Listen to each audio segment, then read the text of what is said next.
மாரிகாலம் கழிந்து வரும் மாதம் என்பதால் மார்கழி என்ற பெயரோடு உண்டான மாதம் இது. ஆண்டவனை தொழுவதற்கென்றே உருவான மாதம் இது என்பதால் இந்த மாதத்தில் மங்கள காரியங்கள் எதுவும் நிகழ்த்தப்படுவதில்லை. சூரிய உதயத்துக்கு முன்பாக வரும் அதிகாலை 4 மணி முதல் 6 மணி வரையிலான காலம் பிரம்ம முகூர்த்தம் எனப்படுகிறது.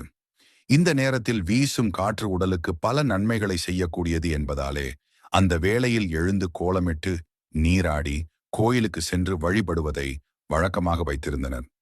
வெற்றியின் அதிபதி என்று போற்றப்படும் சூரிய பகவான் யோக நிலையில் இருக்கும் காலம் என்பதாலும் மார்கழியின் அதிகாலையும் அந்திப்பொழுதும் இறைவனுக்காகவே ஒதுக்க வேண்டும். இந்த மாதத்தில் செய்யப்படும் பூஜைகளும் விரதங்களும் கோடி மடங்கு பலனை தரும் என்று ஆன்மீக பெரியவர்கள் கூறுகிறார்கள். மார்கழியில்தான் மகாபாரத போர் நடைபெற்றது என்றும் அதன் தாக்கமாகவே அந்த காலத்தில் போர்கள் செய்வதில்லை என்றும் கூறப்படுகிறது. ஆன்மீகத்தை வலியுறுத்தும் இந்த ஆனந்த மார்கழியில் அன்னை சாரதா தேவியார் போன்ற ஞானியர்கள் தோன்றிய மாதமும் இதுவே. மாதாவை வணங்காத சிசுவும் மார்கழியில் இறைவனை வணங்காத ஜீவனும் வீண் என்பார்கள். இந்த அற்புதமான மார்கழி மாதத்தில் ஆண்டவனை மனமாற துதித்து மகிழ்ச்சியான வாழ்வினை மேற்கொள்வோம்.